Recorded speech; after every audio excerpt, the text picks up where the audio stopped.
Well, for all their public statements in support of feminism and gender equality, the left have developed a weird passion recently, an inconsistent one, destroying girls' sports by making girls compete with biological men.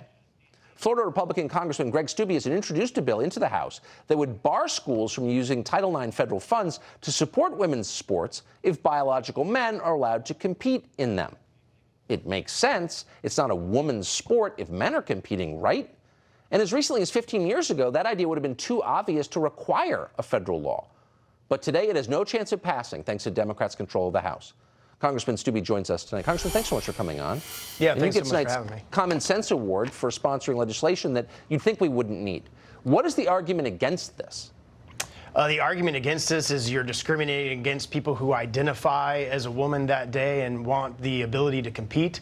It's just fascinating that we're at this place in our country where you have to file bills to make it clear that women are actually going to be competing with women in women's sports. What's so striking is that this is one of those phenomena where there is an identifiable group of victims, and it's the girls. It's the people Title IX was passed to protect, and they are suffering. They say they're suffering, and this is not speculation. Rare feminists have been brave enough to stand up and say this.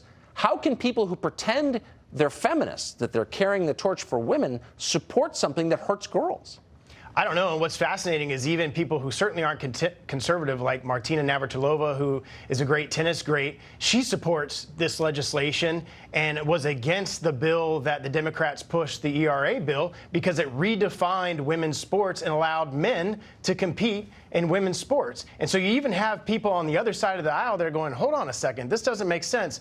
We are completely eroding what women's sports are if we're going to allow biological men to compete with women in women's collegiate activities. None of this is an attack on anyone, on transgender people or anything like that. It's merely saying that girls are hurt when we allow this to happen. Were there any, and it's obvious and everyone knows it, and it's only because of the bullying from lunatics online that no one's brave enough to say it out loud. Are there any Democrats, do you believe, who would support the legislation you're sponsoring? Well, I filed pretty much what my bill is as an amendment on the ERA legislation that went through the Judiciary Committee, and not a single Democrat voted for it. We did it as a motion to recommit on the floor of the House on similar legislation, and I believe there was only 1 or 2 Democrats that voted for it. That's the sad state of affairs that we are in today, where you're destroying women's sports, and Democrats aren't willing to stand for women in women's sports. Yeah, so after like a million years, we're redefining gender out of existence? That can't have bad consequences. We'll be judged for this because this is too nuts, actually, I think. Congressman, great to see you. Great to see you.